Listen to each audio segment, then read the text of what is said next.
Prepare yourself for List Off, the gaming podcast where your hosts, Brian and Ryan, rank the things they love. 3, 2, 1, List Off! Feel the rhythm, feel the rhyme. Come on, everybody. It's List Off time. Because we are here to discuss the top 5 rhythm games. And it's not just Brian and Ryan this week. We have a wonderful guest. We are joined by game industry veteran Nick Rounds. How's it going, Thanks. Nick? It's going great. Thank you so much for having me on. It's an honor to be on your show. Excited to talk about all the nerdy rhythm games and dig into it.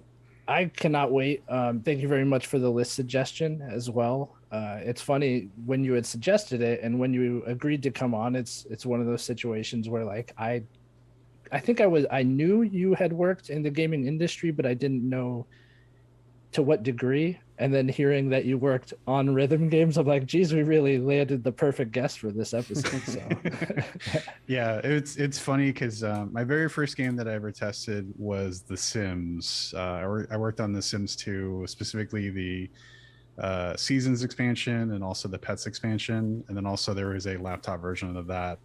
But after that, I more or less was exclusively on rhythm games when I was working for a third-party publisher. But yeah, awesome. So do you want to tell everybody a little bit about yourself before we get into our pre-flight checklist? Kind of anything you want to shout out or tell them a little bit about your background aside from the one you just gave? Sure. Hey, my name's Nick. I host the Wait I Know You podcast. If you just search Wait I Know You podcasts on pretty much every podcast platform you can think of, you'll find it. Also on YouTube. The best 2 ways to watch it is on Spotify and on YouTube because you can actually watch the full video. It is a normal podcast everywhere else, but highly recommend the video portion of it. Personally, I'm a game designer. I've been in the game industry for 15 plus years. I started out in QA and then I was in QA for 5 or 6 years, and then I moved over to becoming a designer, which is a little bit of a moonshot. It's not very often that happens, so very thankful for it. But it's been a really rewarding career. I'm still in the game designer right now. I'm actually literally just got off work. But I love the games industry. It's not for everybody, but if you really love games, making games is, just goes hand in hand with it, I guess. But it's a lot more fun to just unplug and actually play and enjoy a game sometimes. But yeah, my early career was a lot of rhythm games. Rock Band 2, Rock Band AC/DC. I tested Rock Band 1 and Guitar Hero 3 over at Sony. Wasn't actually in the credits, but I am in the credits for Rock Band 2 and Rock Band AC/DC, and also in the credits for Guitar Hero Van Halen, which an episode of my podcast where Mike Realm, the famous DJ, interviewed me on my own podcast. One of my favorite episodes, actually. Well, thank you. That's a huge compliment. We talk about Guitar Hero Van Halen and the day I met Eddie Van Halen. Oh, that's such a good story. Wow. I'm not gonna. You got to tell the story. I'm sorry to put you on the spot, and I know I just heard it, but our audience did not. So I would love for you to tell the story if you don't mind. All right. Okay. So I'll briefly summarize it, but I'll hit on all the key points. So my number one guitarist of all time is Santana. And I hope he's doing okay because he recently had a medical emergency. So I hope he's doing okay. But my number 2 of all time is Eddie Van Halen. And so I was coming off Rock Band 2 and I was leaving Electronic Arts because I was 9 months into my contract. And typically when you're in QA, if you hit a year, then they have to let you go because almost everybody in QA is a perpetual contractor. Like you work for 12 months as if you're full-time, and then they're like, okay, go take a break for 3 months and come back, or go work somewhere else for a year and then come back here later some other time. But I was looking, since I already had a lot of drum chops from Rock Band 2 from playing death metal on plastic drums and playing the endless set list way too many times. I applied at Activision. My interview was playing First Date by Blink-182 on drums, which apparently was super hard for them. But I site read it, nailed it the first time. Worked on Guitar Hero Van Halen. It was unfortunately the year that there was an extreme amount of saturation in Guitar Hero. Specifically, I think 9 Guitar Hero games came out in 2009. Like, Wow.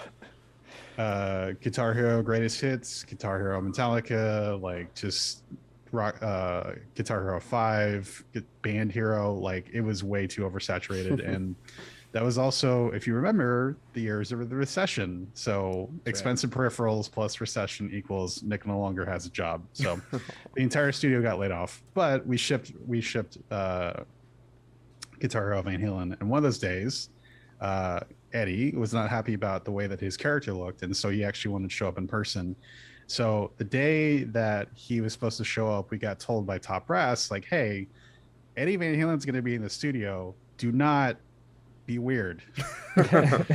He is here. He is here to get work done. He is here to take his portrait. Do not be weird and awkward. Do not like fangirl over him. Leave him alone. If he approaches you, you can have a conversation with him, but do not engage unless he interacts with you. Okay, fine.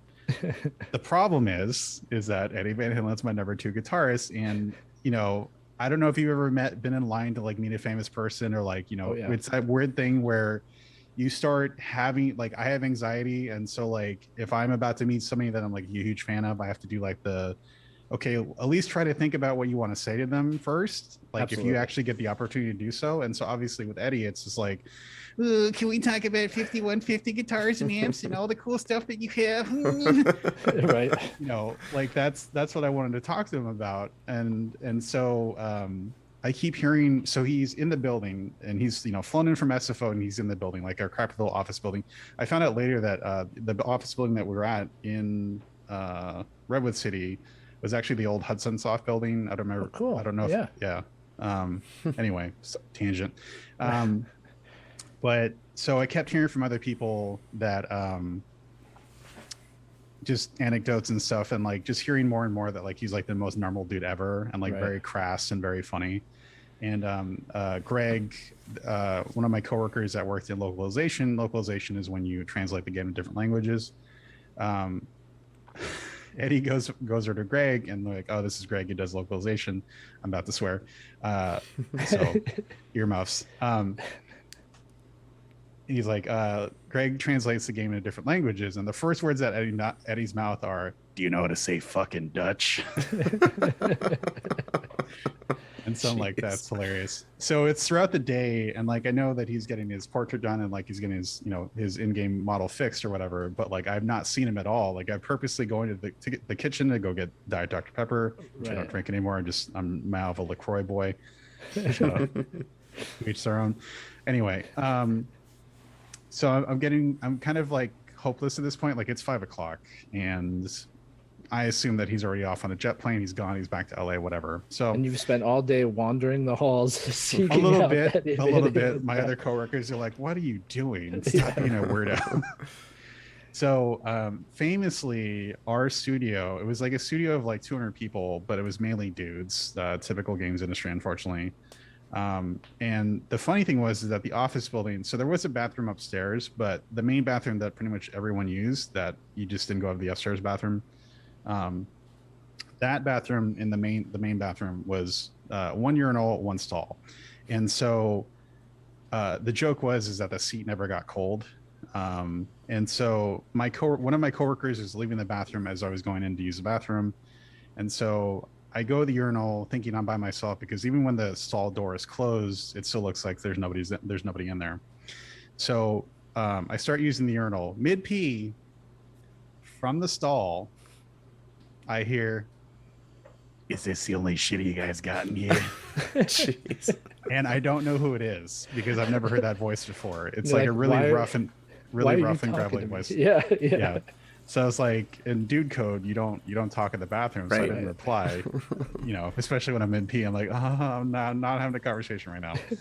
So I hear the door swing open from behind me. I can, you know, hear and feel somebody walking past me to go to the sink to go wash their hands. And so I zip up, flush, turn the corner. Smiling and washing his hands in front of me is Eddie Van Halen. I appreciate you holding back the swear there.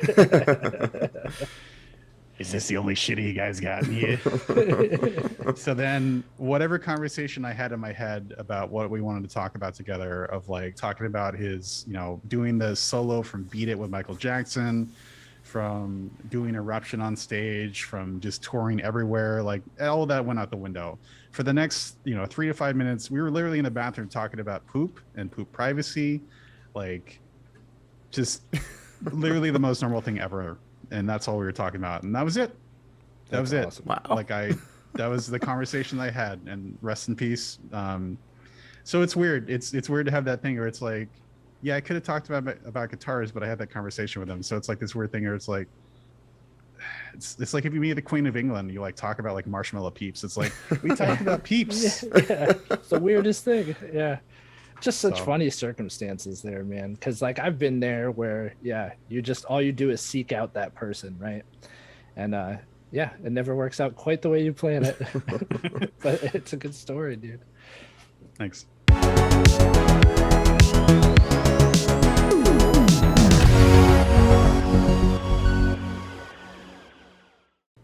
Well, without further ado, I say we go ahead and we get into our pre-flight checklist.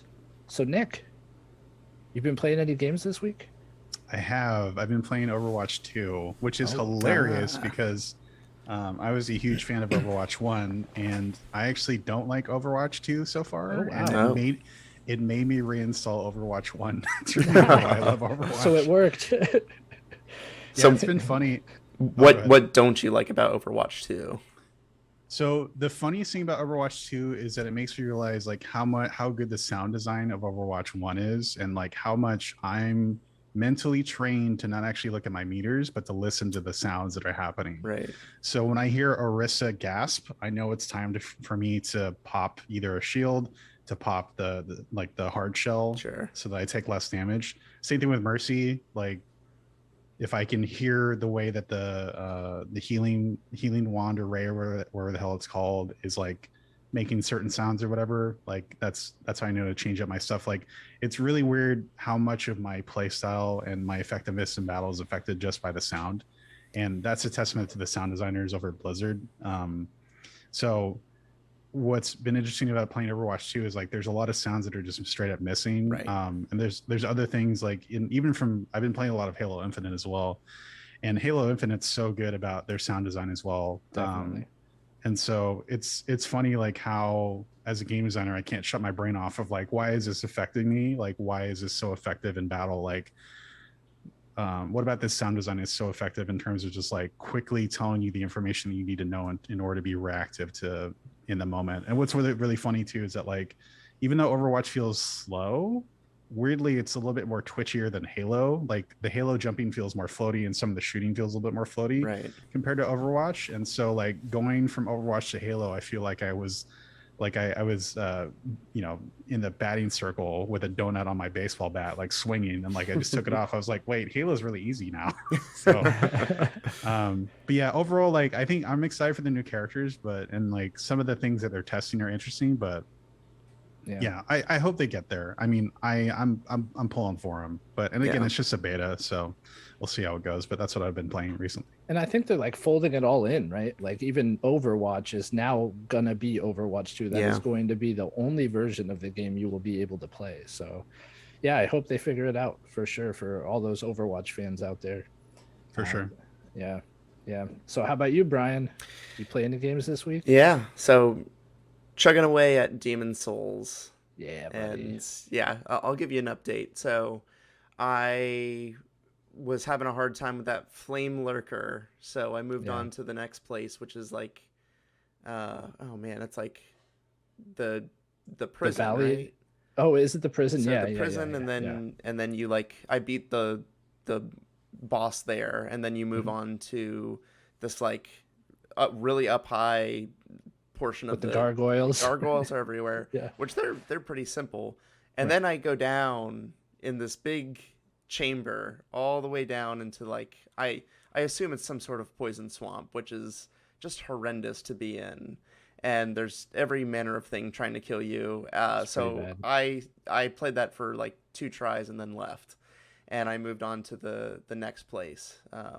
So yeah. So the Valley of Defilement, you mean? I'm in the next the- place. I it's love the that name. So it's like an island. It's all rainy, and there's like Oh, these guys yeah, that no, roll right, at you. right. And Gosh, I need to replay this. I really do. Yeah, yeah. The skeleton roly boys. So Yeah. that one's been pretty a lot more manageable, I would say, than the Gargoyle isn't it- Land. Isn't that game just beautiful? You mentioned like the island with the skeletons, and like all I can think is how good it looks when you're like first traversing that area. Yeah. No, it is. It is very pretty, and there's like big stingrays that shoot lasers at you all the time. So Yeah, I'm those enjoying guys. that area. That's pretty fun. You're the first person I've ever heard mention those stingrays and say I'm enjoying that area. Well, they So, don't do anything. That you can avoid the shots pretty easily. except So when you're on. Well, yeah. Let me know how when you get to like later in that level how you like feel about those big open stingrays. areas, I'm sure is probably a little more challenging with them. Also, stingrays with laser beams is the most video game thing you could possibly say, other than sharks with lasers on their heads. Right? Right. Right. It definitely feels like that. So yeah, playing that a lot, and then I had to get some Steam Deck time in. So Of course. I, have the Epic Game Store on there, and it works pretty well. So I have all my free games, which is amazing. And I had to jump into Subnautica Below Zero because I had to get some of that time in. And that game plays so well on the Steam Deck. I'm so surprised with it. The cool thing about the Steam Deck is you can just like change your control style on the fly. So that's you neat. have like the touch pads that you can use to like look around, and it's like using a mouse essentially. But yeah, that game has been just fun to pop into every now and again. And then I also jumped into Sonic Adventure 2 because that's in my Steam library. So I wanted to see how like the Steam Deck would handle different kinds of games, and that game works pretty well. So yeah, I mean it's Sonic Adventure 2. There's not much to say about it, but it plays well on the Steam Deck, so that's saying something. Yeah, that's pretty neat, man. I'm glad you got the Steam Deck's time in. Yeah, You know. I needed some. Yeah, I'm on the I hunt think- for a good dock because Valve doesn't have theirs out yet, but that's a little more challenging. But you're pleased with the product overall Absolutely. so far? Yeah. Absolutely. It's a good companion to like everything. I don't have to wait for Switch to have a port of something. It's it's usually coming to PC first. Yeah, the hardware is amazing. Just emulator city if I want to do anything like that. I don't need my Vita anymore, which is saying something, right? Yeah, So, bittersweet. I'm I gonna bet. hang on to it because the battery life is probably the worst thing about the Steam Deck. It is like 2 hours at the max in most circumstances. So every time I put it down, I'm charging it. But I mean that's to be expected from like as powerful of a PC as it is. Very good. Yeah. Very good. How about you, Ryan? Yeah, I definitely played some games. So we did not do this last week because it was our AMA. So buckle in because I was Bachelor Ryan for a short period of time. My family's back. Bachelor Ryan is dead. Long live Father Ryan. Father So Ryan. this is my life now. I'm back to it. But while I was basking in the glory of having time to myself, I finished Resident Evil Village. And I will say I enjoyed it better than 7. It did not, my opinion of Same. it didn't falter by the time I reached the end. Yeah, that's great. Like I usually don't hear people be as positive on it, but man, I'm really high on Village. I can't wait for the DLC. And I love the world they built, and I love where the story went. It surprised me in ways. I got more emotional than I thought I would playing that game. Yeah, really surprising. And then after that, I went and played Infernax, which is a kind of a retro 8-bit style Metroidvania on Game Pass. It's great. It's like the perfect Metroidvania for me because it seems manageable. Sometimes when I go into games like Hollow Knight or Ori and the Will of the Wisps, it's so big. It's a Metroidvania in 2020 or 2022, and they want you to see these vast environments and like get lost in it, and sometimes that could be very daunting for me. Sometimes, like you mentioned anxiety, Nick. Sometimes situations like that bring out my anxiety. And then yet you love Elden Ring, which is like no direction, the biggest world imaginable. I was very vocal about my anxiety with That's Elden true. Ring too. Yeah.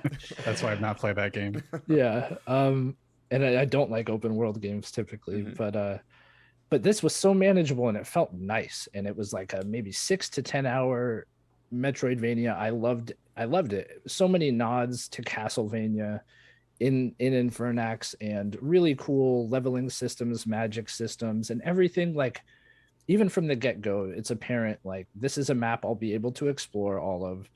I only have so many magic slots, so I know I don't have to find a million things to collect. It's only going to be that set number, and everything is laid out really nicely that, like, even from the first hour, I was like, oh, I'm going to be able to do this game. It's going to be fine. And I never felt lost. It was great, really well designed. Had a wonderful time with that. And then I also played Rise, Son of Rome, which is a critically panned game. That's available on Game Pass, but I thought it was fine. It reminded me a lot of the Order 1886 and how it approaches its gameplay. It's very linear. The combat's more like Arkham-esque, actually, but it is extremely linear to the point where it's like the Order 1886, but also extremely cinematic like the Order 1886 was. It knows the story it wants to tell, and I think it does a good job of it. Maybe a little more simple in story than the Order was, but still good nonetheless. I had a great time with it. And I picked back up Chrono Trigger, and I'm currently playing through that. But I won't go into Chrono Trigger too much. But those are the games I've been playing. Those are the games I've been playing. I know. Nice. I know. I feel I haven't played a game in 2 days now. Rise was a launch title, so it had a lot on its shoulders. And yeah, I don't think it really found its audience because of that. I think it's good. I'm kind of surprised it didn't do well. I think it's a good game. Like, I also tend to really appreciate shorter experiences and ones where I don't have to waste my time traveling a map only to find like things I don't really need to get to the end of the story.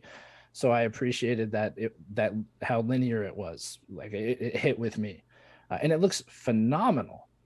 For how old the game is, it still looks great, just like the Order 1886 did. Both of those games like really impressed me visually for how aged they are. Yeah, very cool. Did it recently get added to Game Pass?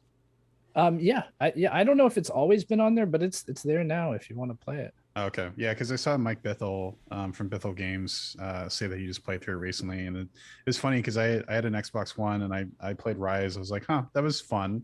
Nice bite-sized thing, but I think you're also wearing your dad hat right now because dads don't have a lot of time, right? And so if you're looking for good bite-sized fun, that's definitely right up your alley. But yeah, it's a really great linear game for sure. So I will point out we have a few people in chat.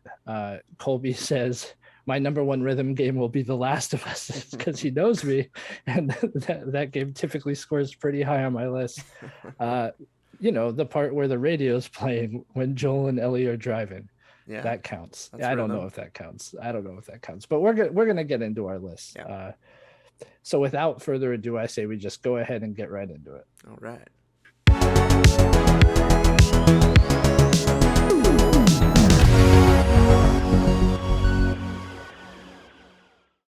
All right, Nick. Well, you actually play musical instruments, don't you? I do. I play drums. Right. And you shred on drums in like Rock Band and Guitar Hero. I've heard the stories, man. I have the musical talent of a brick, and I don't play a ton of rhythm games. So I will say that going into our list, but you're going to be the anchor here. You're really going to hold it down. So with that, and no pressure, would you like to give us your honorable mention? Sure. So initially, I thought we were going to do a top 10. So my top 5 is actually kind of boring and predictable because it's my personal favorites. Honestly, 6 through 10 was all the fun stuff. So I will give you my original honorable mention, and I'll rattle off quickly my other honorable mentions, which were my former 6 through 10. So first and foremost, my honorable mention, I can't even say that word, are the Japanese arcade OGs. I need to tip a cap, salute them, because without them, there would be no other rhythm games, really.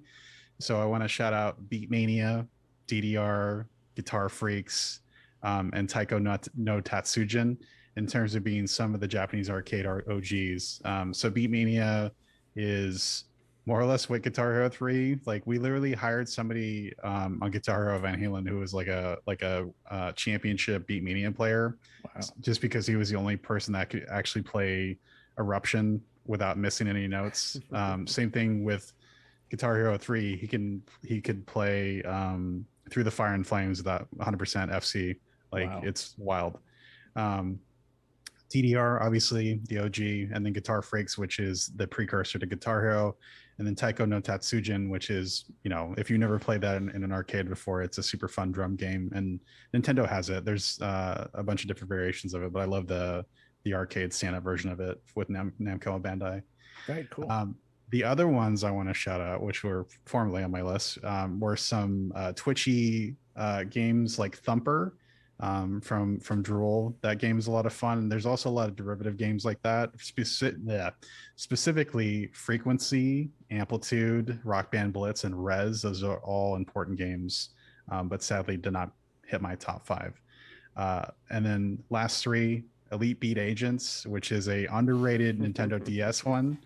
I love that game so much. Parappa the Rappa, which I got stuck playing testing on Sony PSP for a month because I kept failing it. Oh. But if you like Parappa the Rapper on PSP and you had a really good time with it, you're welcome. That's right. Take that credit. And lastly, I think the one that seems like the most weirdest standout is the Crypt of the Necrodancer. If you haven't played that game, highly recommend it. It's an amazing mashup of a dungeon crawler, roguelike, and a rhythm game. It's an experience for sure, and I highly recommend, if you haven't played that before, definitely pick it up. So Very cool. Those are my honorable mentions. Well, I'll tell you what, I had a few of these listed as if they don't get mentioned, I was going to shout them out, just knowing their reputation that I had not played, specifically Crypt of the Necrodancer and Rez. Yeah, so I'm glad they got their play. They got their due. Of course. Very cool. All right, well, I will take it away with my honorable mention then. And I had a hard time with this list because I don't play a lot of rhythm games, so I was thankful for a list of 5 here. But my honorable mention is going to be one that I hope you'll let me get away with, because it's a game that I really like, and it kind of plays like a rhythm game. This is such a Brian move. Dude. Well, and classic. So this is what I always do, right? And I would like, what's say my that, option here, though? You're like, I hope you'll let me get away with it. What's my option? Like, You no, have it's nothing. my turn. It's my turn. You have no We're option. skipping you. Yeah, exactly. So I do this. I feel like you are the one who does, like, well, yeah, it is The Last of Us, because, you know, Joel's like, yeah, I don't know, he's All right. bebopping everywhere. Okay, so mine is going to be Batman Arkham City, because it definitely plays like a rhythm game in those Nice. fights. Right? Nice. Am I right?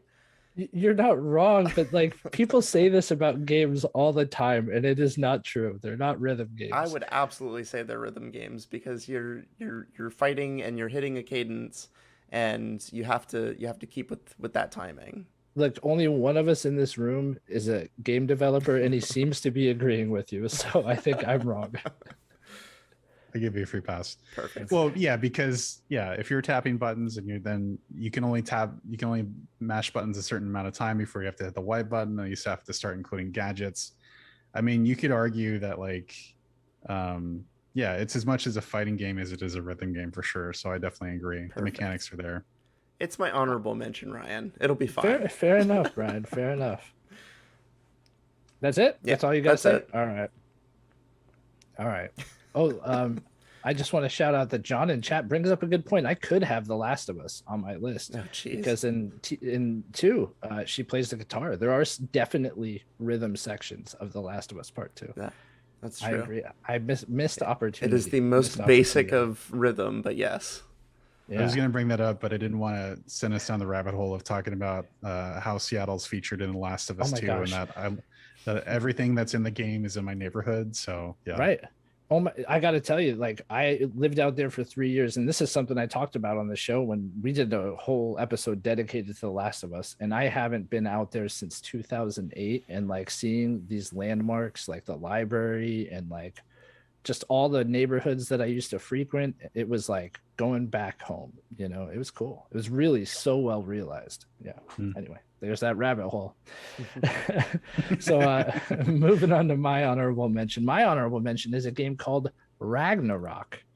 Has anybody played this? It's great. It's a VR game by Wanadev Studio.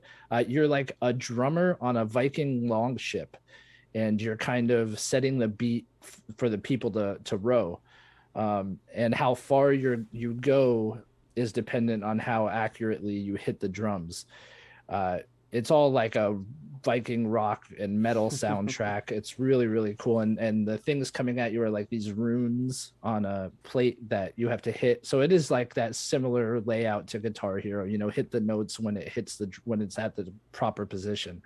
And cool effects. I think the biggest eye-catching thing about this game is what's going on outside of the boat. Unfortunately, in a lot of these rhythm games, you don't get an opportunity to take a lot of that in. It almost lends itself more to VR because you kind of could see peripherally what is hitting, and it's more natural to just move your body to where you need to go. But yeah, you get to see like cool, like mountainous landscapes. It's very stylized, but then you also go through a lot of like folklore settings and like Norse mythology settings. It's extremely cool game. The reason I only have it as my honorable mention is because the drumming action just leaves a little bit to be desired. I think there are other games that pull off like VR mixed with rhythm a little better, and they might be on my list later. But yeah, the drumming is just a little simplistic, but man, the game itself is a really, really cool idea, great soundtrack, and a lot of fun to take it. Ragnarok. Sounds like that might be my level of expertise for a rhythm game.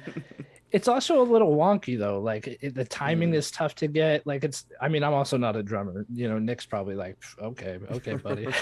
No, the number one problem of any rhythm game, especially for drumming specifically and guitar, is latency. And Right. So latency is the enemy of actually accurate gameplay.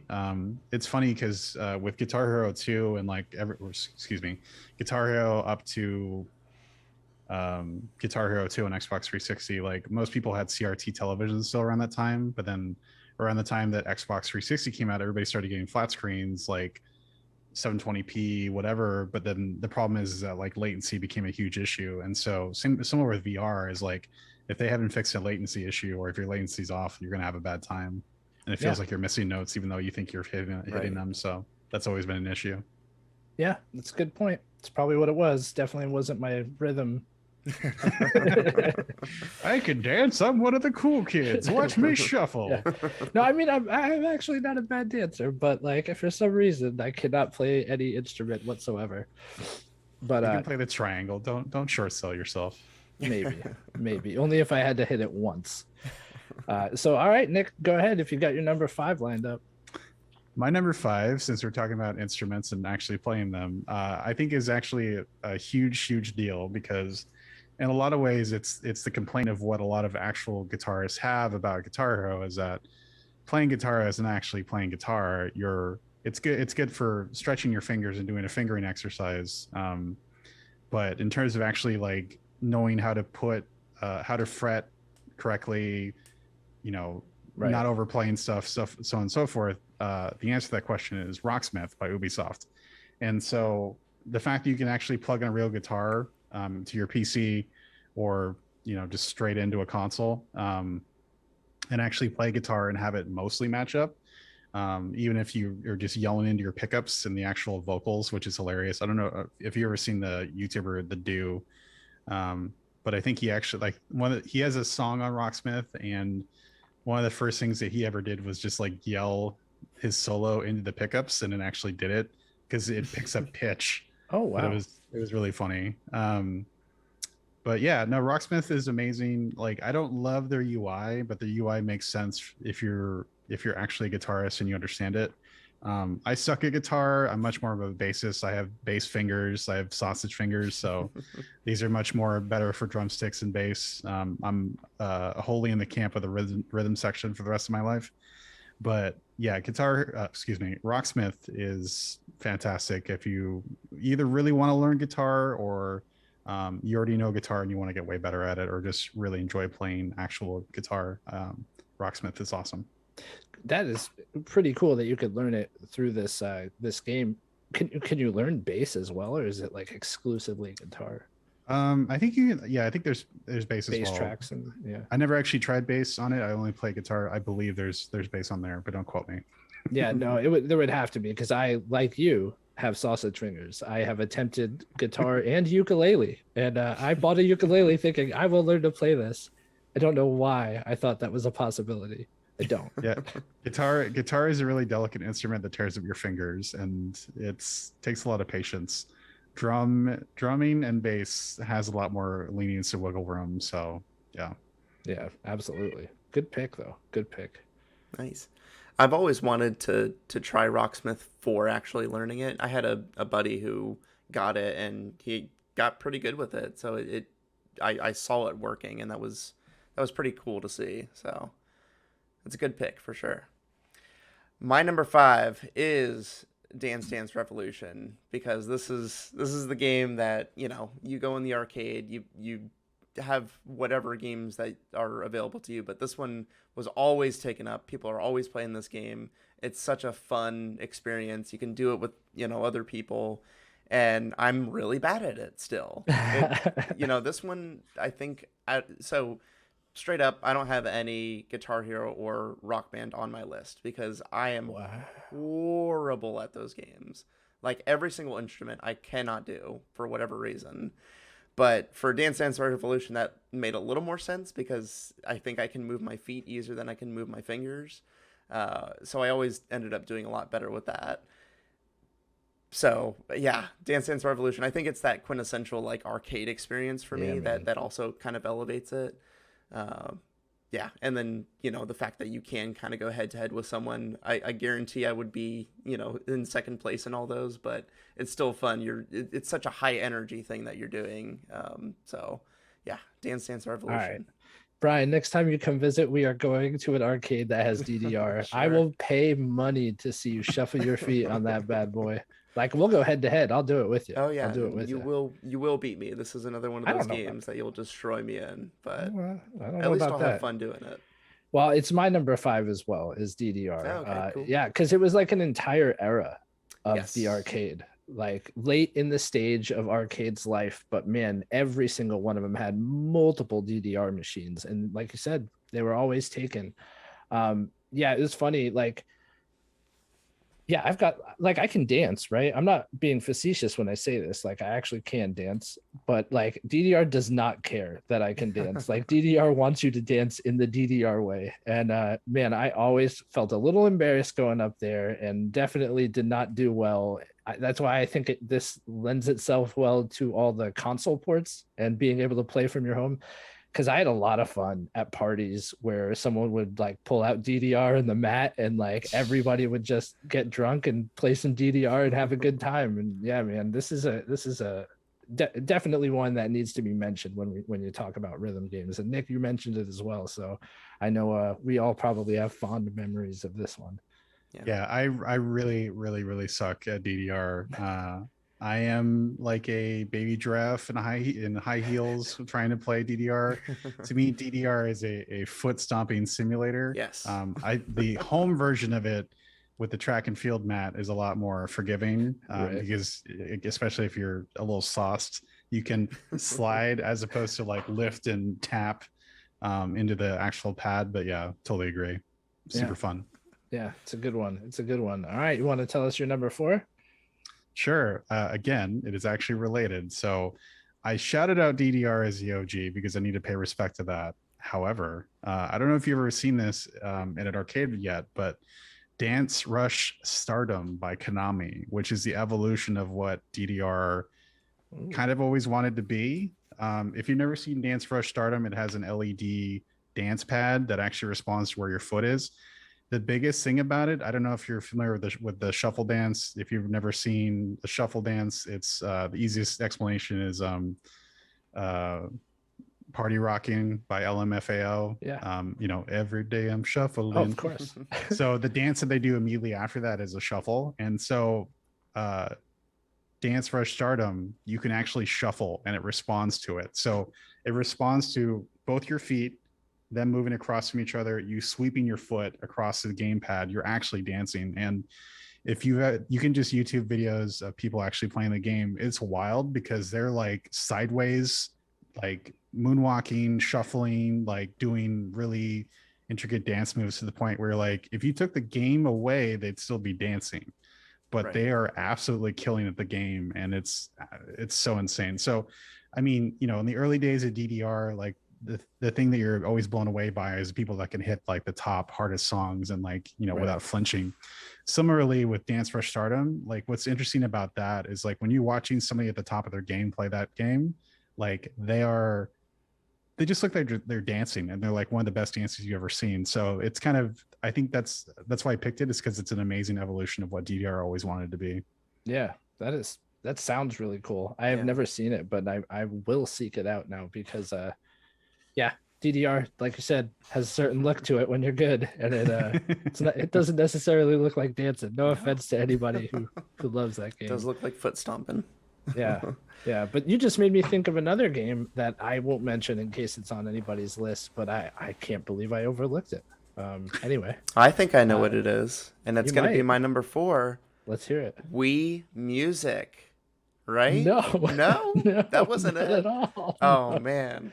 Okay, so I think this might be just a me pick, and me alone, like not even Miyamoto would pick this one. But this game was a lot of fun. Oh my gosh! Wait, your pick is really Wii Yes, Music? no, my Oh. pick is actually Wii Music. And I I'm was gonna waiting talk for about the it now. punchline. I'm sorry. So my roommate at the time was like, "We got to get Wii Music, Brian." And I had seen, you know, the stage show at E3 or whatever, and it looked like the stupidest thing I've ever seen. Yeah, it just the Miyamoto is and his whole band just going at it, playing instruments with yeah, all air guitars basically. And we got the game, and we just spent the entire night playing this stupid game and just having a blast with it. And I don't know, it was just a really fun experience, and we were both like, yes, we're gonna do this, we're gonna have fun, we're forcing ourselves, but we ended up having a pretty good time with it. So it's got all the charm of a Nintendo game, and there were like at one point you're like on a truck, just like jamming out with your all your other Mii's, and yeah, you just do whatever you want, and the game rewards you for it. So this is another game where it's just like, just have fun, and you're gonna make some good music. Hey, like I can't knock it because I never played it. That's I right. only know it from the memes. So, you know, I will take your word for it. Perfect. Um, And I Did knew you- it wouldn't be on anyone's list, so that was part of the not reason. on mine. It's Did you not on mine. did you find a new roommate afterwards? Yes. Just curious. Yeah. No, I'm kidding. Good pick though, man. Thank you. Honestly, like little Wii Music getting Wii Music. representation out there. That's Hey, right. Respect. Yeah. Where's Miyamoto? He'd appreciate Yeah. it. He would. So moving on to my number 4, it was already mentioned, however, briefly this episode. It's a little freaky, it's a little nasty, it's a little spooky, and it has a little scarab. And I'm of course talking about Thumper. This game is super cool. It's great on console, and it's insane in VR. It's just got like really, really good music, slamming beats. I think the biggest thing that drew me to this game was the atmosphere of it. It is kind of spooky and offsetting, and that's not something you typically get from rhythm games. Usually they try to be more upbeat and like cartoony in their presentation. I also really liked that it implemented boss fights into a rhythm game. That was something I had never experienced before playing Thumper, and it was challenging and well implemented and accomplished things I didn't think possible prior to playing it. Like, who would think a boss fight would work? And it's not just like a guitar duel or something like that, right? Yeah. I like Thumper. I love this game. I think it's the only one of its kind when it comes to rhythm games, and that says a lot. So yeah, Did it's you- by Drool. You Drool played is it the on development studio. VR. That was your main way. Well, I played it on PlayStation first, Okay. without VR, and I had a really good time with it there. But I did get it for my Quest because, like, why not, right? I have a Quest, and I have other. I'm really trying not to mention them. I have other rhythm games that I really, really enjoy for Quest. But eventually, you know, you get to a point where you're like, hey, I want to play other rhythm games, and I hadn't made it too far on console, so I went for it in VR. And it doesn't control like like you don't lean or anything like that physically. You use the controllers to control. But I actually think it works out really well because you get to take in more of the atmosphere and you're immersed in it in VR. And that is something that like you really get to appreciate the visuals and the art direction from this game in a whole new way.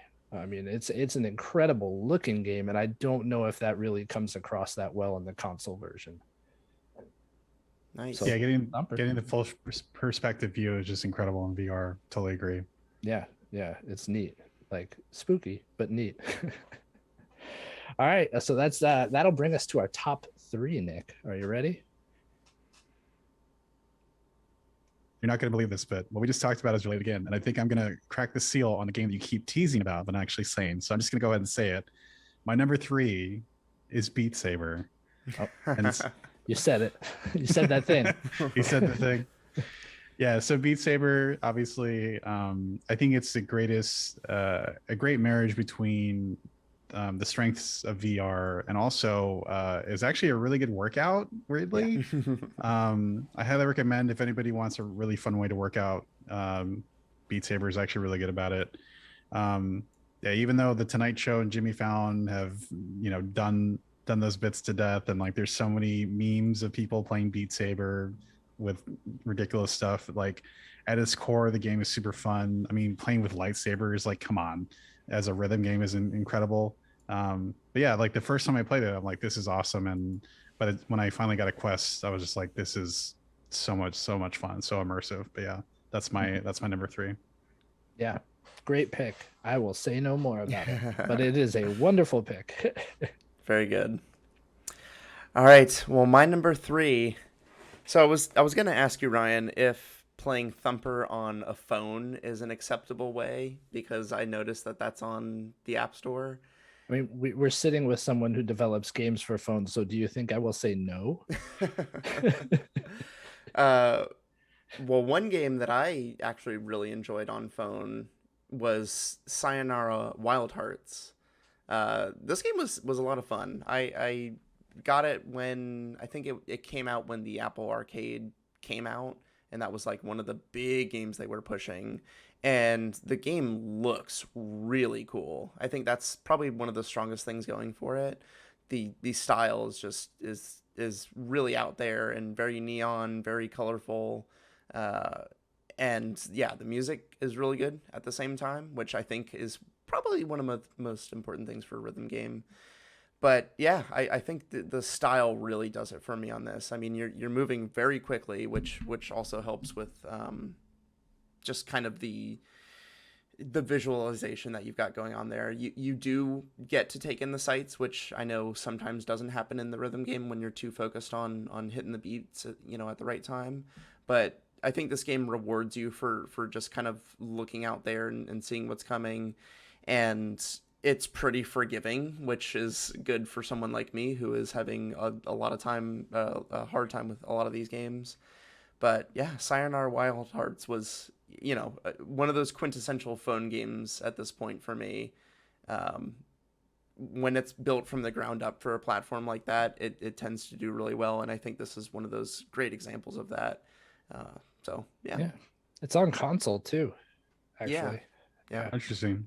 Ported to check it out. console. Yeah, I would say this is probably a more fun on your phone kind of game where you can just kind of jump in and out and you wouldn't have to dedicate yourself to it. But yeah, any way you can play it would be pretty fun, I would say. Yeah. This is another one I had to mention at the end if it never came up, because I know it has a good reputation. I have never played it because I have an Android and they wouldn't let me. I actually sought this game out in the last week and I couldn't get it on my phone. And I have like the Google survey funds, so I was going to use that to buy it, but I didn't want to spend like $13 to get it on console. I know this seems so terrible, but I got to draw the line somewhere. So I'm really glad it made your list, but now it just makes me want to play it more. Yeah, I would. So they haven't ported it to Androids at all? I would have thought that would be on there. Not available on Android. Yeah, it must be with their contract with Apple Arcade. Like there's got to be some fine print in there. Wow. Yeah, okay. Unfortunately, Makes sense. Yeah, it's a little unfortunate though. Like I would have played it. Yeah. Bummer. Oh well. So great pick. My number 3 is a Guitar Hero game, and it is Guitar Hero World Tour. So I have this one because I didn't play any of the Rock Band games, which I've heard since that they were better, but it's probably like it's anybody's call at that point. But this was the one where they I remember them instituting all the other instruments, right? So it was very much a party game in my life, playing with friends and family, and it was a damn good party game. I did not play the drums because I was not good at them, but I could play some basic guitar tracks in Guitar Hero, but I was the bass guy. I was by far the bass guy or the vocalist, believe it or not, because I do not have a good singing voice, but I will definitely sing. And I have specific memories revolving around this game where I was playing at a family party and everybody was into libations, and I'm playing the bass, and like I'm a pretty animated person, so apparently that didn't sit well with my uncle, who was like, "Dude, you're the bass player." We started having like a legitimate band fight, like something you see out of Metallica. He's like, "You're the bass player, dude. You need to chill out. Like you're supposed to be like the cool, calm guy." Like as though we were on, the Madison Square Gardens stage or something like that. And I was like, really, dude? Like, so I that only made me want to get more animated, right?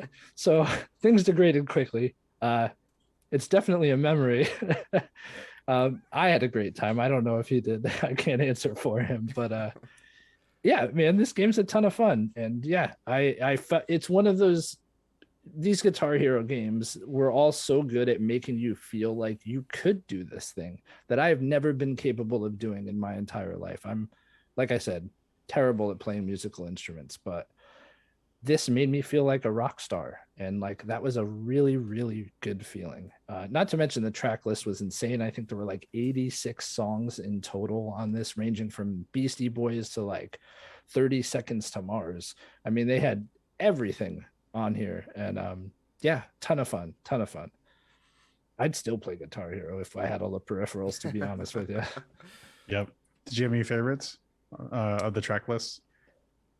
There was like a Smashing Pumpkins song on there I liked, but they had gosh, what was it? Joan Jett was on there. That was pretty good.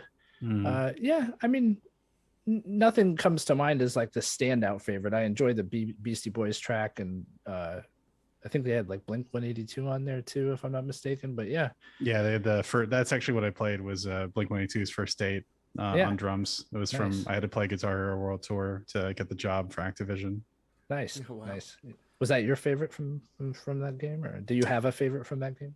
My favorite from the game is Hot for Teacher, not on drums, on guitar. Hot for Teacher on drums is really, really hard because it's a triplet shuffle with drums where it's like you're actually doing 1 2 3 1 2 3 1 2 3 triplets on top of doing something different with your hands. Similar if you're a Meshuggah fan with Bleed, where it's a syncopated rhythm. Hot for Teacher is pretty complicated on drums. If you're not used to doing double bass, it's a pretty hard track to get a hold of on drums. That is my favorite to play on guitar for sure. I was surprised that they stuck in System of a Down in there, specifically BYOB, but it was a lot of fun anyway. But yeah, a lot of great tracks. Weirdly, did not make my list, so I'm actually glad that you picked that. Cool. Pick that one. Cool. Glad I could help. All right, you ready for your number 2? I am. My number two, once again, is related to what we just talked about, because my number 2 is a Guitar Hero, but it is Guitar Hero 3, the predecessor to World Tour. So the reason why Guitar Hero 3 is on my list is because when I was at Sony, I actually tested Guitar Hero 3. And when I was at Sony, it was kind of a magical time to be testing games, because I tested Guitar Hero 3, Rock Band, Unreal Tournament 3, and Call of Duty Modern Warfare, the Call of Duty 4 Modern Warfare, like 6 months before anybody else played it. And that's a whole tangent in itself. But like, the game was as good as it was in final ship, practically, as it was when we played it in pre-alpha. So like, how mind-blowing must that have been? I was under NDA, so I couldn't tell anybody anything. But everybody who I met, I was like, pre-order this game right now. Yeah. That's all I can tell you. Yeah. But it was 60 frames per second in pre-alpha, which like blew my mind. Wow. You don't need a gun in that game. You can just run around and knife people, and it's like the best thing ever. But I got paid money to play that game for like 12 hours a day. Wow. That's awesome. I digress. But I did play Guitar Hero 3, and we were mainly testing online functionality because it was part of the online portion of QA over at Sony. But playing Guitar Hero 3, playing through the track list, I was so impressed at like what Neversoft had done, because for context, so Neversoft took over from Harmonix and Red Octane. That's where the divorce happened, where Activision bought Red Octane, the peripheral company, and Harmonix went off to go do their own thing. They courted MTV to get music rights, and so Harmonix went to go do Rock Band. Their first shot across the bow was doing Rock Band, which is including all the instruments, whereas Rock Band 3 is just only guitar and bass, and that's why World Tour is the answer to Rock Band the next year. But Guitar Hero 3 was Neversoft's first bite at the apple in terms of Guitar Hero, and they took it in a much more metal direction, coming off of the Tony Hawk series franchise specifically. It was really interesting to see how the way that they made an evolution of Guitar Hero and making it much more metal, having boss battles, playing against Slash and Tom Morello, and eventually the Devil. And then once you beat the Devil, seeing the hidden track of Dragon Force's Through the Fire and Flames, which when you see that track for the very first time, you're playing it in a safe mode of the credits where you're just playing along, but you won't actually fail it. So like that was a mind-blowing thing to be like, okay, I'm playing power metal in a Guitar Hero game. This is the most insane track I've ever seen in my life. I'm not going to fail, but I'm so scared of this thing when I actually have to play it all the way through. And so I thought that was an incredible decision, a moment for them. And to me, Dragon Force still has a career because of Guitar Hero 3. And that's not shade to them, but I think Dragon Force would not be where they are today without Guitar Hero 3. And much respect to Herman Lee. He's an amazing Twitch streamer, amazing musician. The entire band is so talented. No shade or disrespect to them, but I don't think Dragon Force would be as big as if it wasn't for Guitar Hero 3. So that's why it's my number 2. And that's awesome. That's I don't think that's a controversial statement saying that Dragon Force wouldn't be as big as they are if it weren't for this game. I think that's how I heard of them. Yeah, same here. I was going to say that was the one other roommates would play over and over again just to try to get through it and get whatever perfect score, and it was never done. Yeah. So hard. It's too bad we can't just easily go back to these games now too. Like you can't just download them to your latest console and expect to play them because you need that peripheral. It's a shame.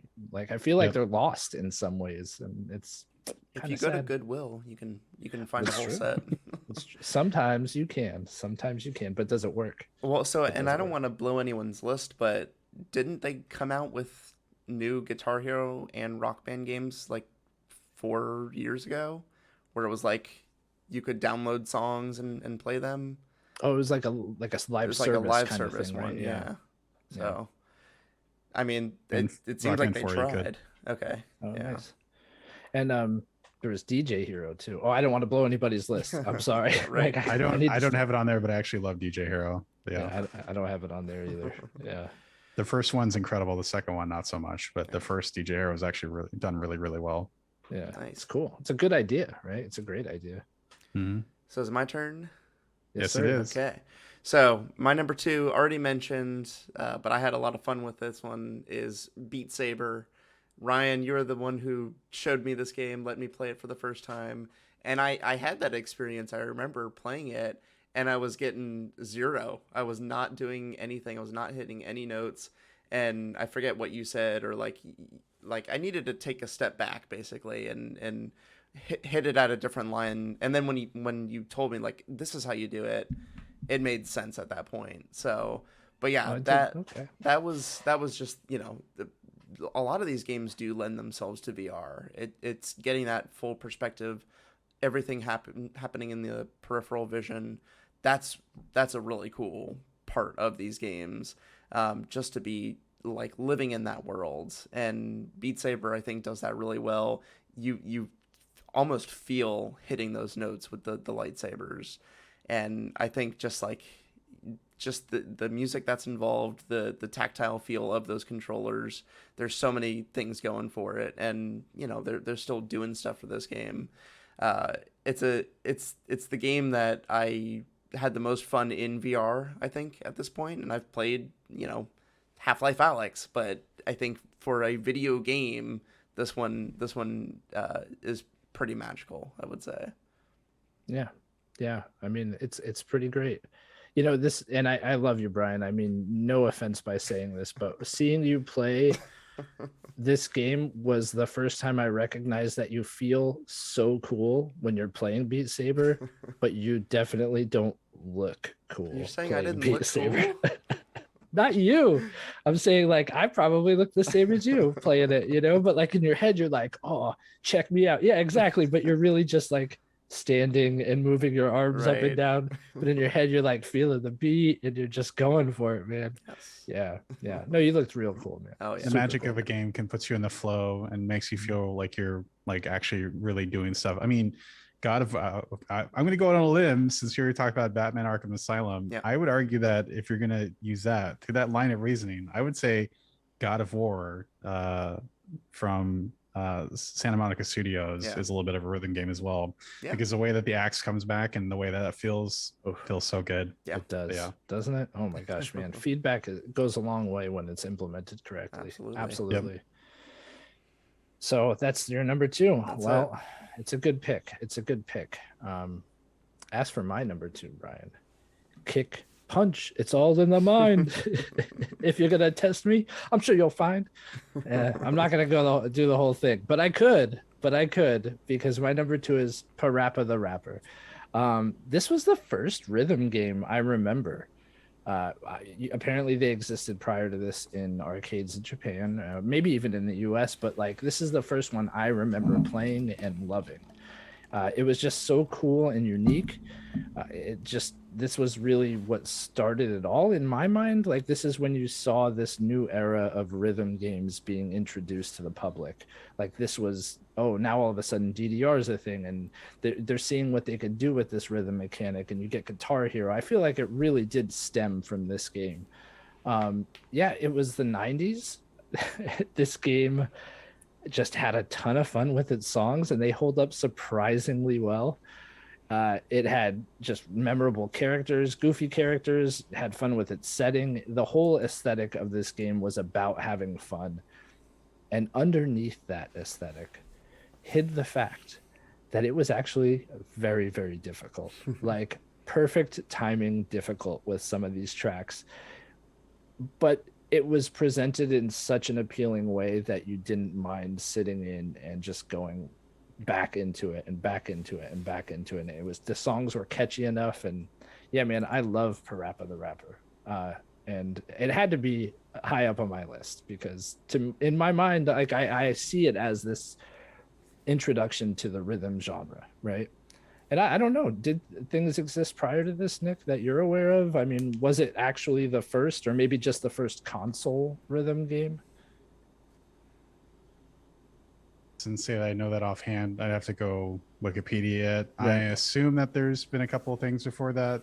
I don't remember if Beat Mania or Guitar Freaks or any of those other ones beat it by very much. But yeah, that'd have to be a Google. I don't want to BS you. Yeah, no, it's cool. I don't mean to put you on the spot. Just wondering if you had something in your mind.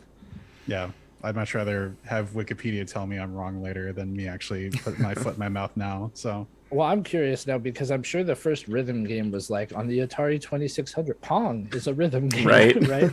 You're not wrong. Yeah. No, it says I asked Google first rhythm game, and it says Parappa the Rapper. Wow. But it says Dance Aerobics was released in 1987.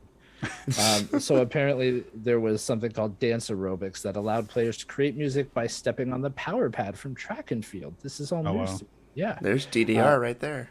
Yeah, like way before its time. And that was the first rhythm action game, and it's been called that in retrospect. But Google, notable source, goes on to say that the later Parappa the Rapper has also been credited as the first rhythm game. Okay, so it wasn't just in my head. This actually was a thing. Very good. Look at my My old age coming through. I feel like that's the first rhythm game as we know it today, kind of thing. Like Yes. that's how the genre is defined at this point.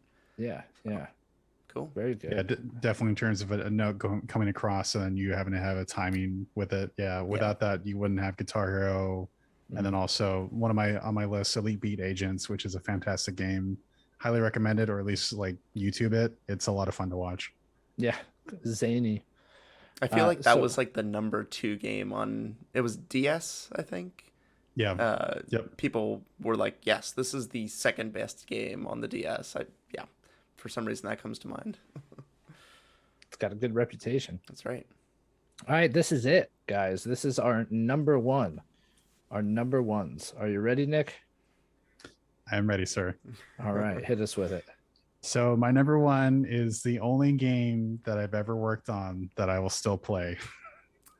and my number 1 is Rock Band 2. And some history around Rock Band 2. So there's a couple things that some people don't know about the game that I know about, only because I tested it. So I'm going to share some insider info because it's long enough to where I don't have to worry about an NDA, because this is now just history at this point. I wish we had like a soundbite to play, like exclusive. FBI, open up! Oh, jeez. Yeah, exactly. That's the more appropriate soundbite. Right.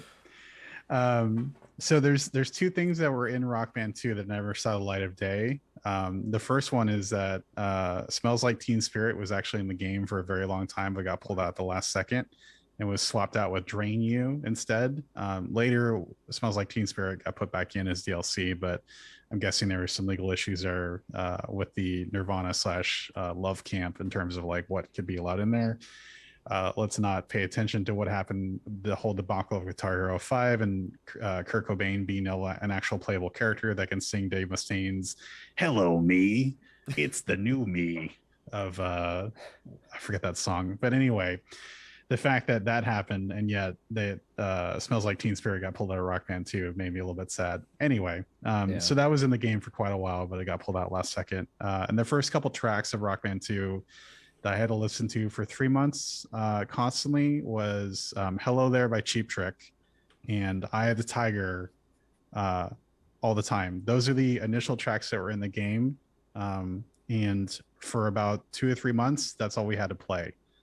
And I can't listen to Eye of the Tiger anymore. It just makes me irrationally angry because I've heard that song way too many times. I used to love that song. My mom almost named me Rocky because she loved Rocky so much, but sadly that got pulled out. Secondly, for Rock Band 2, there used to be a jukebox mode, and you used to be able to just trigger the songs that are on there and like walk away and literally have it be a party mode of like, instead of having your MP3 player, you can literally set up Rock Band to just play the songs on auto and it'll just be in the background like a screensaver. That was cool.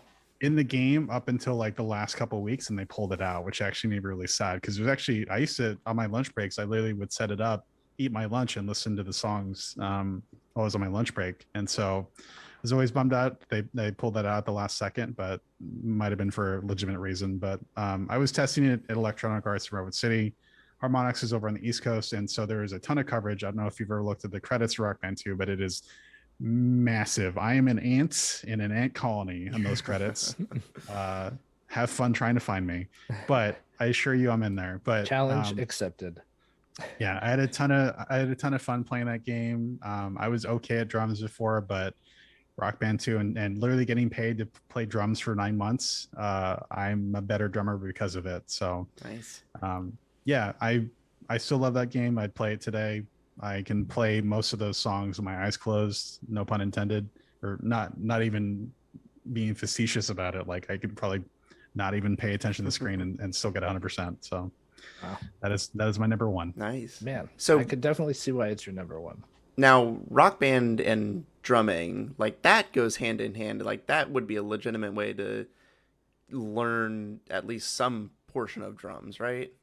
Yep. Yeah, it's a 1-to-1 for, well, minus cymbals. It's a 1-to-1 for what an electronic drum kit feels like, more or less.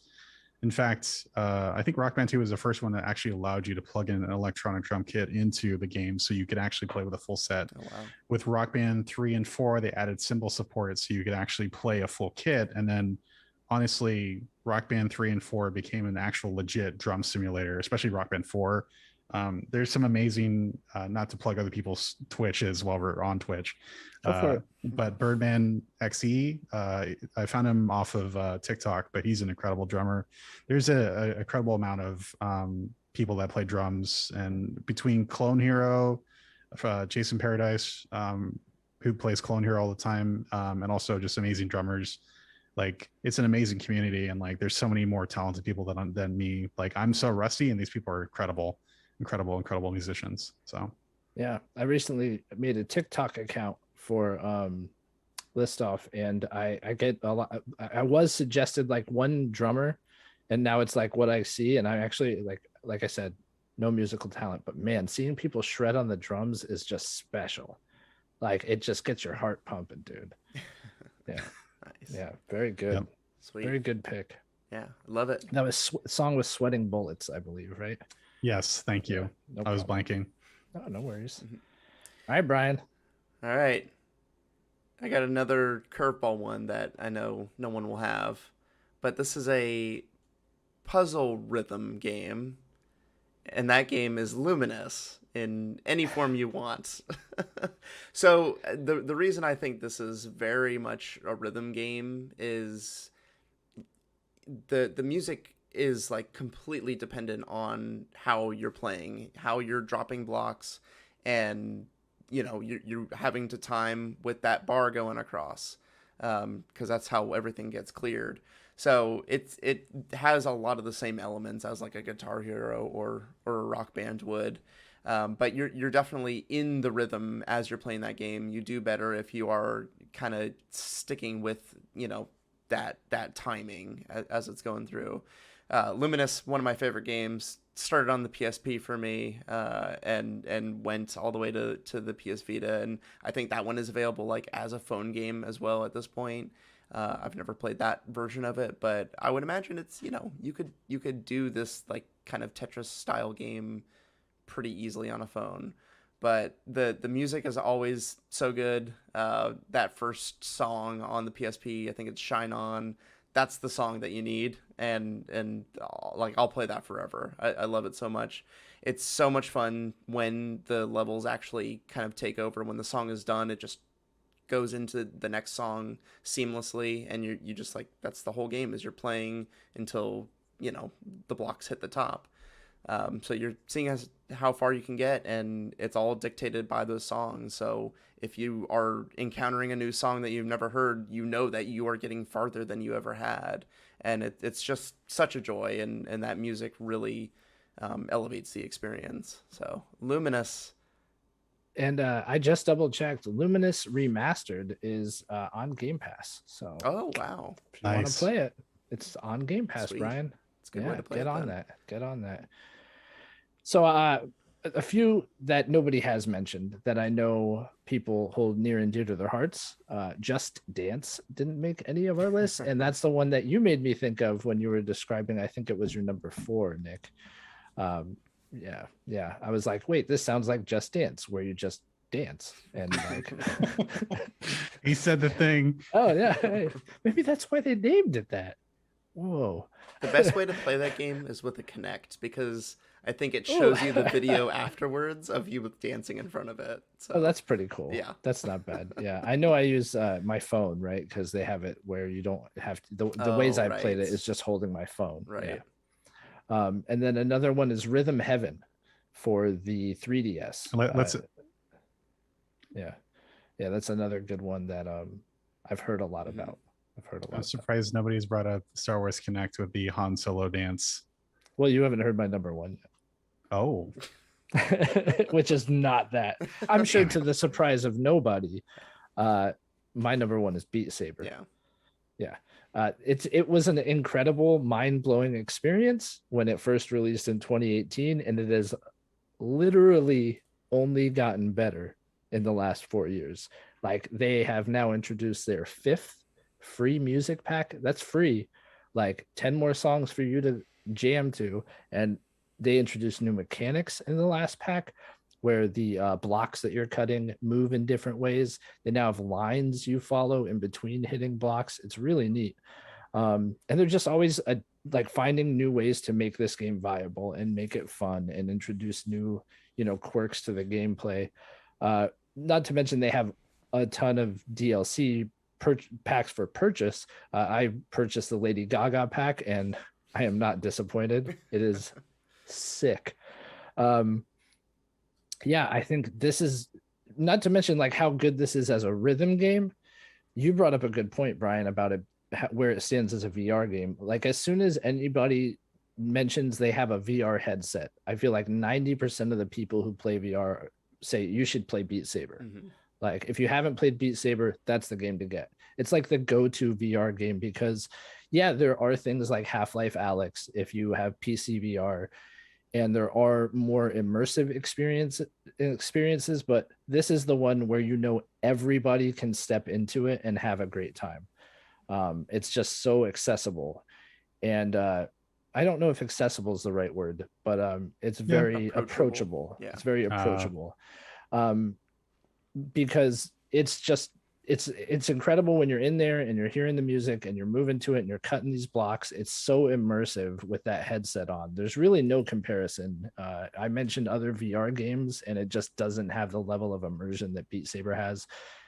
I love this game. I play it constantly. I don't talk about it much anymore on the show because what am I going to say every week? I play Beat Saber, but it's a good workout too. Like Nick mentioned, I think that's another thing that I haven't even brought up yet. Like this game makes me sweat, and it's also like it's one of its strengths. Also at the same time, one of my biggest gripes about it, because I get drenched in sweat and I have to stop playing because my VR set is like getting fogged up and getting like sweat in it. And I don't want to stop playing because it's that good. Yeah, absolutely. My number one had to be Beat Saber. I don't think there was ever a question. When you had suggested doing rhythm games, Nick, I already knew what my number one was. So this is it. Yeah, I love that you hit it on the fact that it's like the Wii Sports of VR in a lot of ways. Yeah, pretty much. That's a good comparison.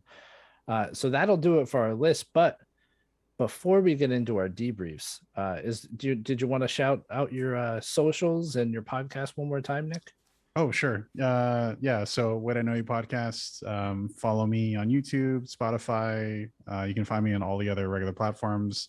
On Twitter at Wait I Know. My personal Instagram is Dillinger Nick, and if you search Wait I Know You podcast on Instagram, you can find me there as well. So yeah, come say hi, hang out, watch an episode, leave a comment, let me know what you think. Lots of great interviews that would be relevant to your specific audience around in games. So Sean Carnes, who's one of my game design mentors, I did an interview with him. Sean is responsible for, he joined Magic the Gathering in vanilla. Wow. And was working on that. And then he also joined Vanilla WoW, World of Warcraft, and was involved in that. He's an actual NPC in the game as Baba Ganoush, and his actual he's a Twitch, he's retired, and he's a Twitch streamer, and his show is Baba Share Show on Twitch. Highly recommend. He's very salty. He mainly plays Tarkov, but he's a lot of fun. And other people, Aaron Reynolds, indie dev, fellow game designer, interviewed her. Rodrigo Aguilar, used to work at The Sims as well, worked for Humble Bundle. Chrissy Marks, the head writer for Gem, not the creator, but the creator of the cartoon, more or less, for Gem. She worked at Ironworks, which is where John Romero was at for a hot second. And then also we worked together at Zynga, and she famously also worked at Sierra Online. If you're a fan of those old point and click adventures, definitely watch that episode. And lastly, a former guest of yours, Stefan Reese. We go through his collection about all the amazing Nintendo Power stuff. So yeah, if you love video games, there's some great episodes, and I highly recommend any of those to your audience. So yeah, very good. I recommend them too. Definitely go check it out. Cannot recommend it highly enough, actually. I do appreciate you coming on. We're going to get into our debrief, but you don't get off that easily, Nick. I do have a few questions for you, and they're not all about Eddie Van Halen. The one episode of your show where you're being interviewed, you had mentioned slamming Monster energy drinks, right? And just to stay awake to play games like Rock Band 2. I think that's a aspect of game development that our audience is definitely aware of, but they may not hear firsthand accounts of that often. Um, is there anything you want to cover about that side of the industry? Anything you'd like to shed light on, having been someone who experienced it firsthand? Yeah, so crunch is typically the term that you're going to hear when you talk about that. So when we were about to ship Rock Band 2, we literally had people playing the game 24 hours a day in the last 2 months before the game shipped at Electronic Arts. That doesn't mean all of us were playing it 24 hours a day. It means we're playing in split shifts. Literally, there's a day crew and a night crew. There's literally people that are playing the game overnight. And I was, thank God, part of the day crew, because I think I would have been a zombie, but I was doing 10 or 12-hour days every single day before we shipped. And I'd get up and go to the office, slam a monster, and then around 8 p.m., like dinner time, slam another monster just to get through the rest of the day. And it was intense. And I've actually worked longer than that. When I worked at Zynga, when Mafia Wars ported localization, when they did all localization work, we were basically stuck working for 22 hours. Like I went to work and I didn't go back to my car until 2 hours earlier than when I got to work the day before. Oh my gosh. Just to go home to sleep for a couple hours and then immediately come back to the office by noon. Yeah, that sucked. So crunch is real. I actually stopped drinking Monster. So I drank Monster energy drink, specifically the sugar-free version of it. And I actually had to go, well, not to overshare, but I guess I'll share it because I think it's important as like a word of warning to people that you probably shouldn't drink Monster energy drinks, especially like 2 or 3 a day. Definitely just don't do it. Switch to coffee. It's bad for your teeth. And then also it raises your heart rate. And so I actually had to be on blood pressure medication because of it.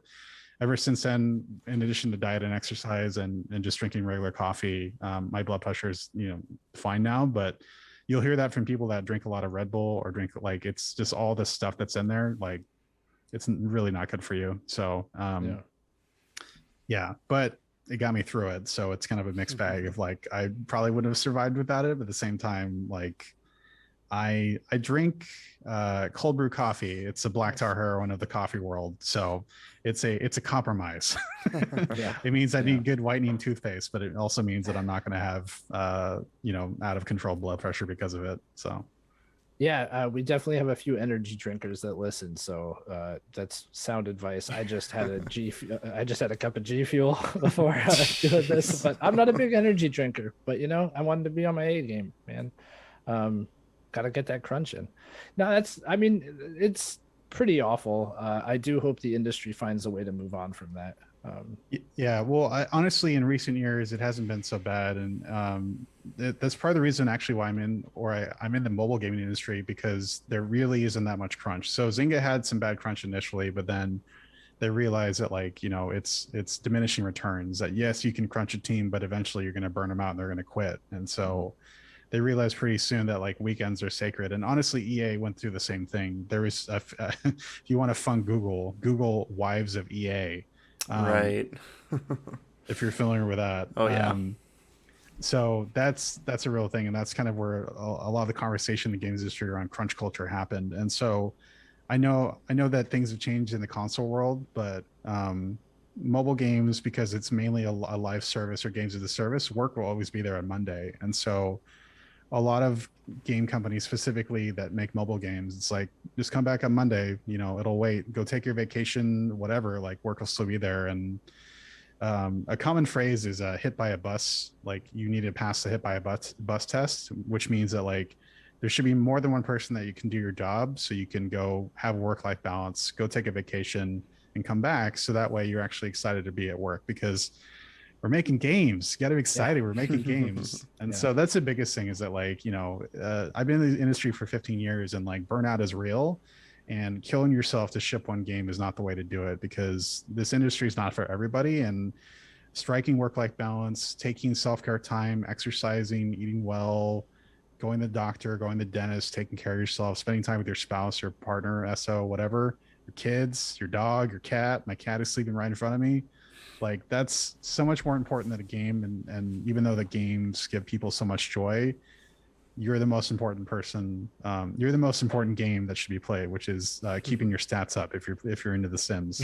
So Yeah, very good. I think Great that's advice. one of the ugly things about the games industry is the fan base, and it seems like sometimes they are the ones that are most vocal about like you got to work, like you should crunch, Yeah, and we're kind of turning a corner with that, at least publicly. Like, no, people should delay games if they need to, yeah. and just like take the time, have a good healthy team. So hopefully that breed of fan is on its way out, because that really has no place in any industry, especially games. So yeah, it's unfortunate what Sony Santa Monica had to endure recently with Mm, basically being harassed to release the date of Ragnarok. It right. just completely unacceptable and predatory, and it's just absolutely. unfortunate that that happened. But yeah, I mean, thank God for studio heads that are insular, and especially shout out to Sony for calling that toxic and negative behavior out publicly. Right. But yeah, it's really unfortunate. Yeah, it definitely is. And yeah, we take an adamant stand against it here on List Off. That is our official statement. So knock that shit off.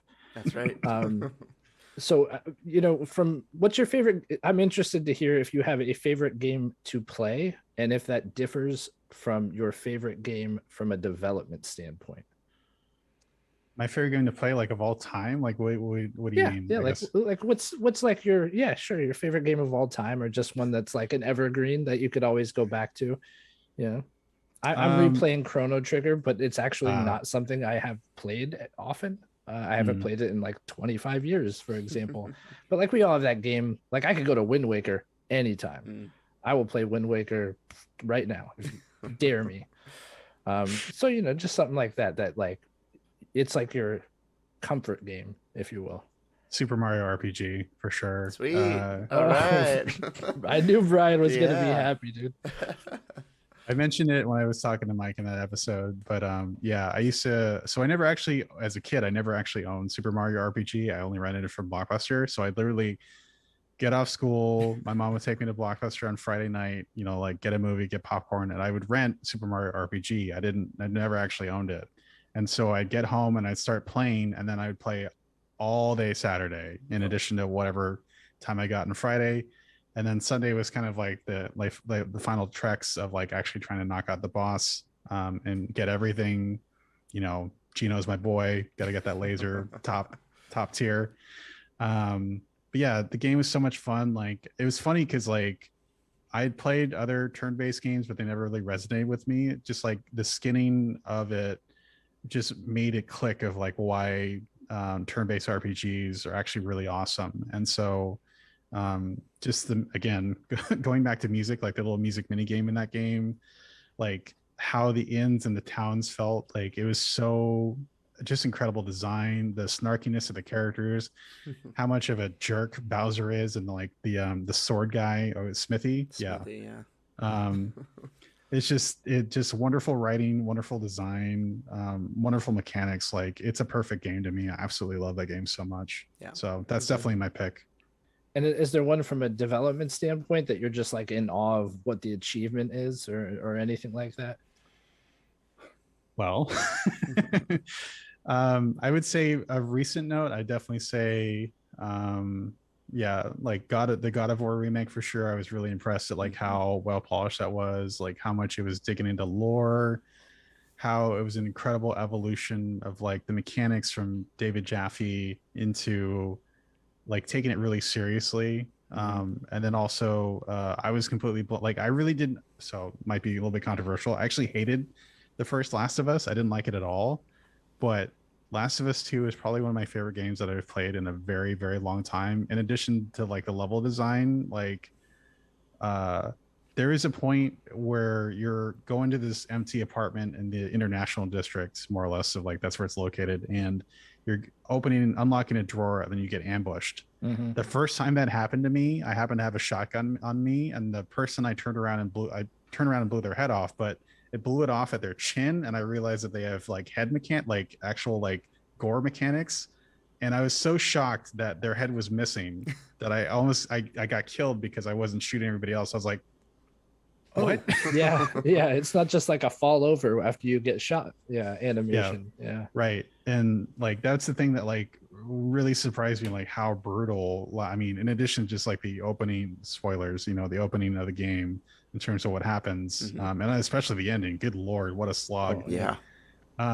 But just you know, crawling under cars, blowing people's legs off, like that game is so brutal and visceral. But I was blown away by the environment design, the mechanics, and everything else. Like it's a beautiful game in terms of Mhm. like the amount of work that went into it. So from a development standpoint, I'm completely impressed and in awe of that game. So Yeah, a lot of attention to detail. At first, when you were talking all that smack about the first one, I was like, I don't know about this guy, but you won me over, Nick. You won me over. You definitely won Brian over with that Super Mario Yeah. RPG pick. I'll tell you that much. I mean, you're telling a story about renting it from Blockbuster, and I'm like, this is my co-host. Yeah, This is what that's what Brian I talks did. about every week. I Yeah. did. Nice. I did eventually own it because I think my mom got tired of renting it like over 10 times. Like, let's just buy this game. I grew up Yeah. middle class. We were the ski rental problem. We just I- kept. Well, I don't know if you. That's another fun Google the ski rental problem. But there was never an option to actually buy. You just keep renting the skis. Right. Do you have any questions, Brian? I don't think so. All right. Well, I have one yeah, more. you do. So I also on your show heard you mention Bartle's player types, right? You're Yes. familiar with these. Would you mind giving a brief overview of what the Bartle's player types are? And then would you be able to tell us which type you are and if there is a specific type you try to appeal to when you're developing a game? Great question. So anyone who's not familiar, Bartle's player type is a way to categorize different types of players. So this is different than player personas. Player personas is a way to identify certain types of player or aspects of a game that actually fit into an archetype. So not a real person. If you ever played Magic the Gathering, there's archetype names for those different people. It's similar to advertising, honestly. I don't know if you know this, but Best Buy actually has a secret code word name for different people that walk in their store. Wow. Like if you're a 18 to 35-year-old male that walks in their store, you're a Buzz. Specifically, if you go by media or whatever else, they call you Buzz. If you are somebody that has to have the best of everything, like whatever's new for that week, like new music, new games, whatever, you're Fun Buzz because you're always chasing after what the newest coolest thing is. And then like the person that goes into like the Magnolia, like, you know, studio or Right. whatever, like, and then in addition to that, this is similar to Target as well, is like the way that the store is laid out depends on who lives in the area. So like if it's all families, it's all appliances pull forward. If it's a lot of young kids, it's all media push forward. So next time you walk into a Best Buy, pay attention to the way it's laid out and then think about the demographic that's around the Best Buy. So That's interesting. Bartle's player types is a way to categorize players in terms of like in general what different types of play can is a player looking for from the game. So it's a generalization. It's not a you know surefire catch-all, but there's 4 quadrants. So there is a killer, which is typically refers to somebody that's really interested in PvP, player versus player, direct competition, leaderboards, like, you know, shooters, anything else, anything where you can be the best. The killer, that is what they're looking for.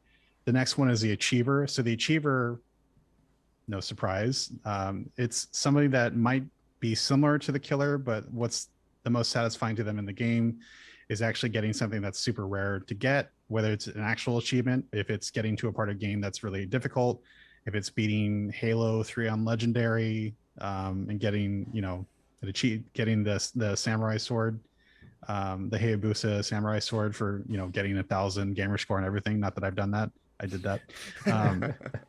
I'm the achiever, by the way. Right. So that's what the achiever is looking for, is like they're not necessarily trying to win the game, they're just trying to get to all the cool parts of the game. The explorer wants to see all the cool parts of the game, but they don't actually care about actually achieving anything. They just want to see everything that the game has to do. But they're also really interested in lore. So like anybody that's really into World of Warcraft and like the lore of that kind of stuff, or like if you're into Destiny and you love picking up Grimoire cards and like actually reading through all the text of that and digging into the lore of stuff and like actually exploring the environments and like finding all that stuff out, like that's who the explorer is. That's the satisfaction of what the explorer is looking for. And lastly is a socializer, which is usually the most underserved person. And It's actually what Zynga built their empire on, is appeasing to the socializer. So obviously with the introduction of Xbox Live, and then later PSN, headsets, and obviously PC as well, talking to people online, chatting, whatever, like it's something that seems like an afterthought or whatever, but it's actually a really important piece of play. Like social pressure, like, oh, it's raid night, or like, hey, let's go jump on and play Halo or whatever else. Like Right. social pleasure. Oh, that was almost a Freudian slip. Social pressure Hey, means a social lot. pleasure is cool too. Like, who am I to judge?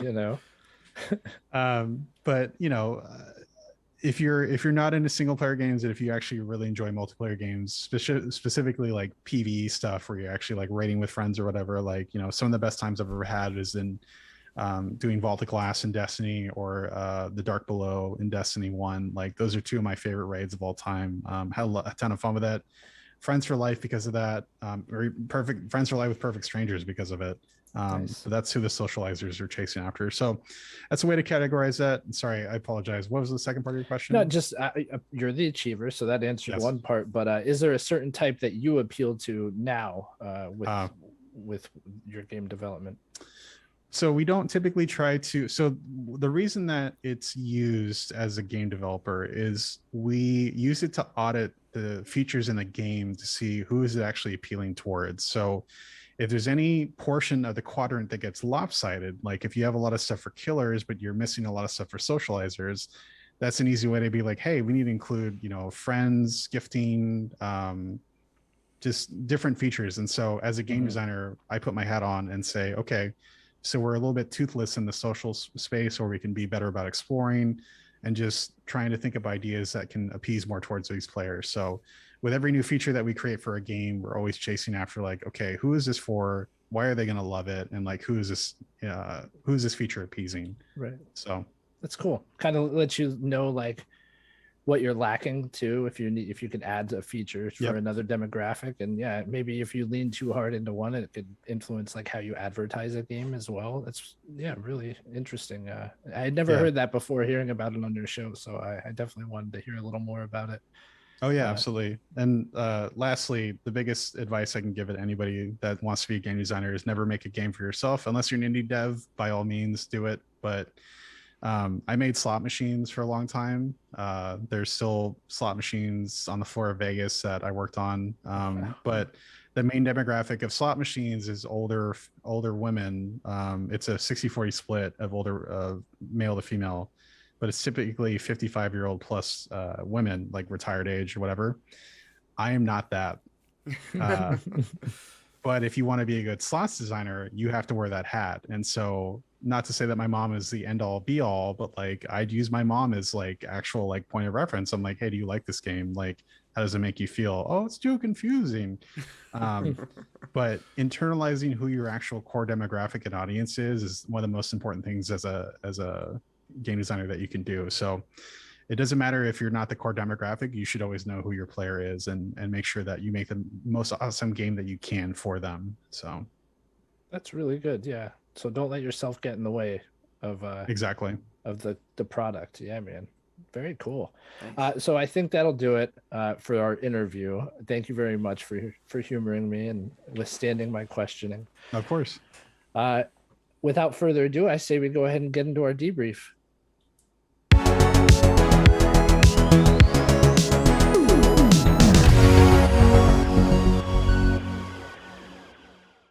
All right, we're back.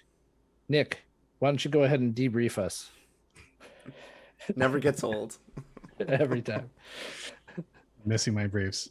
Sorry, remind me, what should I do for the debrief again? Just talk about anything. And something you want to recommend for our listeners. Yeah. Anything. It could be gaming related. It could be outside of gaming. Since it's come up a ton on this season of my podcast, I definitely would recommend, if you haven't seen it yet, I hope you've seen it already, Everything Everywhere All at Once. Probably my favorite movie of the year. My favorite movie of the year. It's really absurd. The Daniels, like they fumbled the ending a little bit, but it's probably one of my favorite movies that I watched in a long time. If you're a film lover, if you're a film nerd, highly recommend it. I'm also really excited to see Jordan Peele's next movie, Nope, Yeah. which I believe comes out this weekend. It does.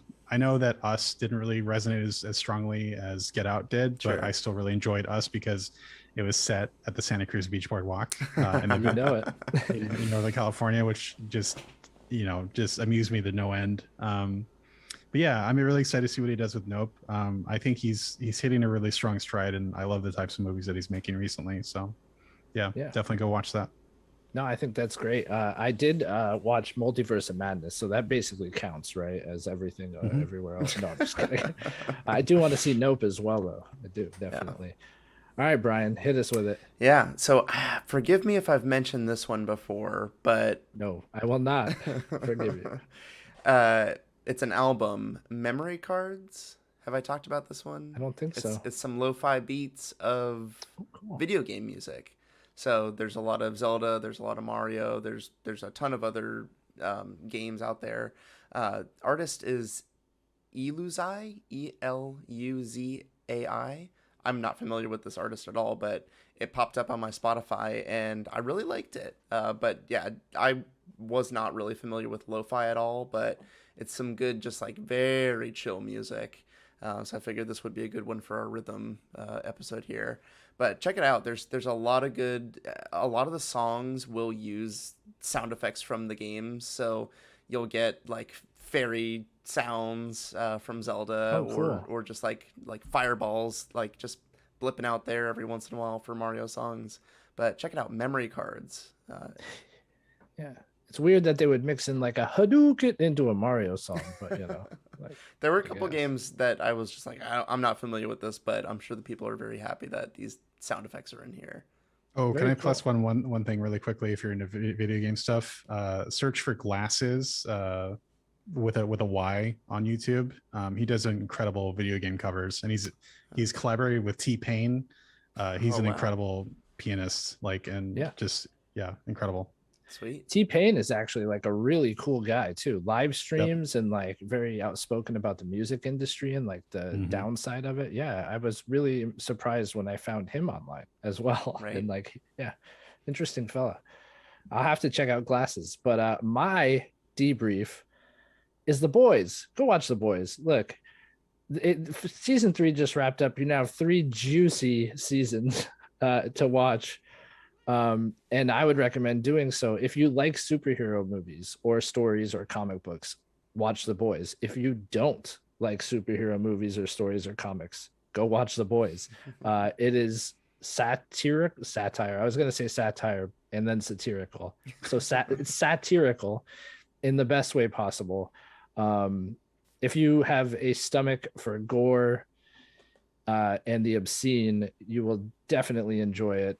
Season 3 was phenomenal. It kind of fumbled the landing to echo Everything Everywhere All at Once, but it didn't really matter. This show is so consistently good episode to episode, and it always leaves you guessing where they're going next with it. Yeah, definitely good. High stakes all the time. The Boys, tons of fun. Amazon? It is on Amazon Prime. Yes, It is on Amazon Prime. Yeah, which like there's the whole Jeff Bezos being Lex Luthor meme, and that now he's like leaning hard into these Superman is bad shows, like because Invincible is also on Amazon and they have The Boys on Amazon. But it's a special show. I mean, we don't get many shows like The Boys, and it's incredible that this is even allowed to be made. But it's a ton of fun for sure. If you, like I said, if you don't take things too seriously, and if you have a stomach for gore and violence and the obscene, which I do. Cool. But that's it. Nick, once again, man, thanks again. Really appreciate you coming on and spending time with us. You are welcome back anytime, my friend. And yeah, I don't know, little inside baseball. Nick and I like grew up in the same area, you could call it, and we have like mutual friends. It's kind of funny, man. Small world, but I never knew Nick, but I feel like I've known you my whole life. Well, if you're from the Bay, you're good people. So exactly, man. Exactly. We're brothers from other mothers. So precisely. So yeah, I'll give you one more chance to shout anything out, or I'll do it for you. Go check Do it out his for- podcast. Thank you. Yeah, all the links will Oh. be down below in the show notes. Yes, sir. Let me shout out one thing. So Dylan Drunick on Twitch. I only stream once a year, and it's every year for Extra Life, which is I think it's November 5th this year around that time, something like that. It's basically the Saturday before daylight savings time. Come hang out. Be raising money for charity. Raised $2,500 for kids last year. So if you don't already participate in Extra Life, like definitely find a streamer that you love and donate to them. Great cause. I don't have kids, but kids are our future no matter what. And every kid deserves joy. And children's hospitals do great work, and so highly recommend supporting Extra Life when it comes around. So excellent, man. Excellent shout out there. Yeah, thanks again, and go listen to his stuff. It'll be down below in the show notes, as will our stuff. Follow us on social media if you don't already, and we appreciate your time, everybody. Thank you for stopping by. We hope you have a great week. Bye. See ya.